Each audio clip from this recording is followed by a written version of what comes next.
Je saisis cette opportunité qui m'est offerte pour remercier chaleureusement notre respecté aîné, son Excellence le Président Alassane Dramane Ouattara, pour les sages et éclairés conseils qu'il nous a prodigués dans son allocution mémorable à cette 77e session de l'Assemblée générale des Nations unies. Je voudrais le rassurer que les autorités de la transition malienne n'ont d'autres objectifs que de faire des réformes politiques et institutionnelles avant d'organiser des élections, tout en luttant obstinément contre le terrorisme. Ces réformes permettront d'améliorer la gouvernance et toutes les dispositions seront prises pour que la démocratie malienne soit la plus enviée au monde.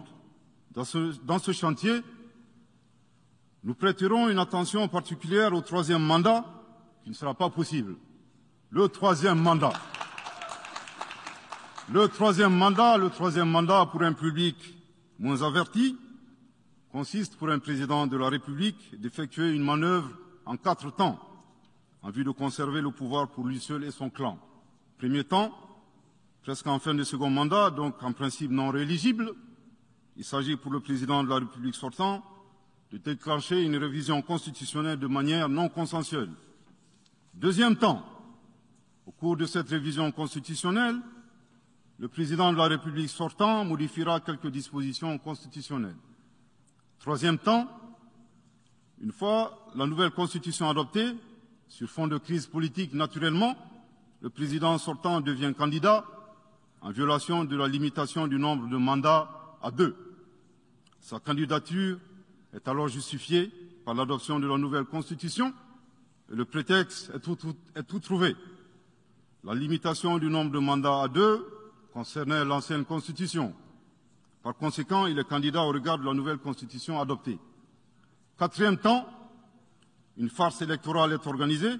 Forcément, il remporte les élections et s'ensuit une chasse impitoyable aux opposants politiques, dont certains sont arrêtés, d'autres s'exilent et d'autres assassinés. Les allégeances sont obtenues grâce au pouvoir de l'argent, le clientélisme et les intimidations. Dans un langage plus simplifié et en référence à une métaphore footballistique, le troisième mandat est une magie. C'est l'art de se dribbler soi-même tout en gardant le ballon.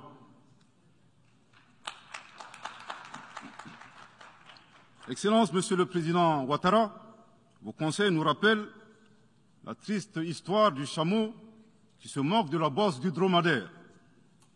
Malgré les efforts tangibles de la transition malienne, dans la mise en œuvre des chronogrammes des réformes politiques et institutionnelles et celui des élections, salués par la communauté internationale, Madame la ministre des Affaires étrangères de la junte française, à qui le Mali n'a pourtant rien demandé, a estimé qu'il n'y avait pas eu de progrès, oubliant que nul ne peut aimer le Mali plus que les Maliens eux-mêmes. Sa position singulière et son adversité ne nous surprennent guère.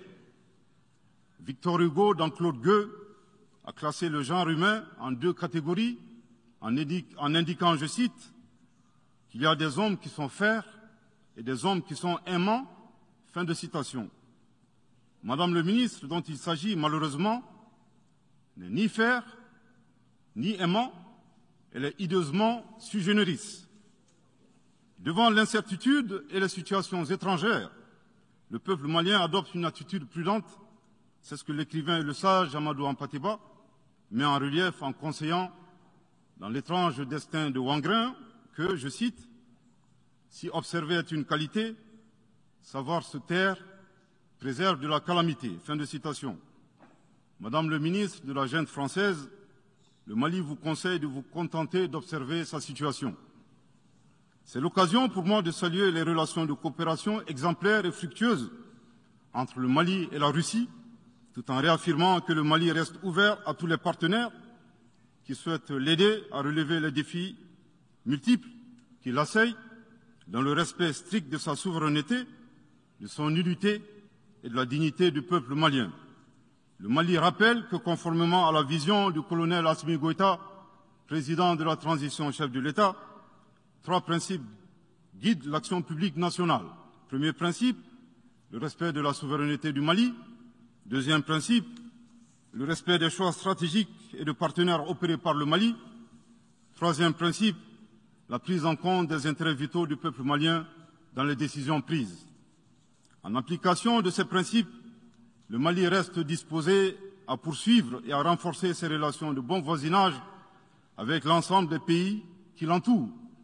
De même, le Mali, fidèle à son engagement panafricain, continuera à œuvrer au sein des organisations sous-régionales et régionales pour la réalisation de l'intégration africaine. Également, l'atteinte des objectifs de la transition requiert l'accompagnement de l'ensemble des partenaires du Mali, y compris les Nations Unies.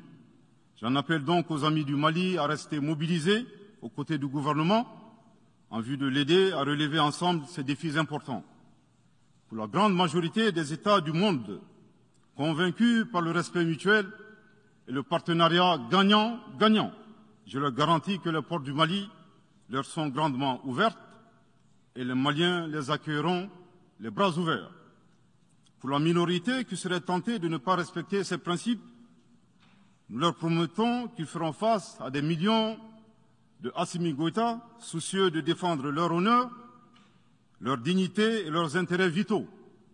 Je terminerai en donnant 2 conseils aux nostalgiques de la domination.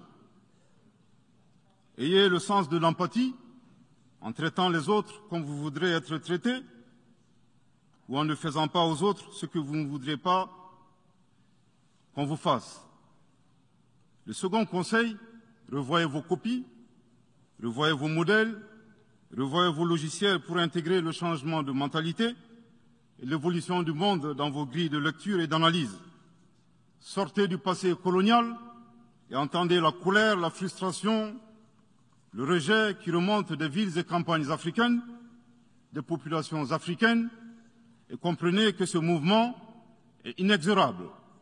Grâce aux principes d'intimidation et vos actions subversives, n'ont fait que grossir le rang des Africains soucieux de préserver leur dignité. S'ils n'étaient qu'une centaine aux indépendances, aujourd'hui nous sommes des millions, et demain, tant que les paradigmes inégalitaires demeureront, nous serons des milliards. Le Mali et son peuple ne seront pas des spectateurs face aux assauts et l'adversité. Pour chaque mot employé de travers, nous réagirons par réciprocité.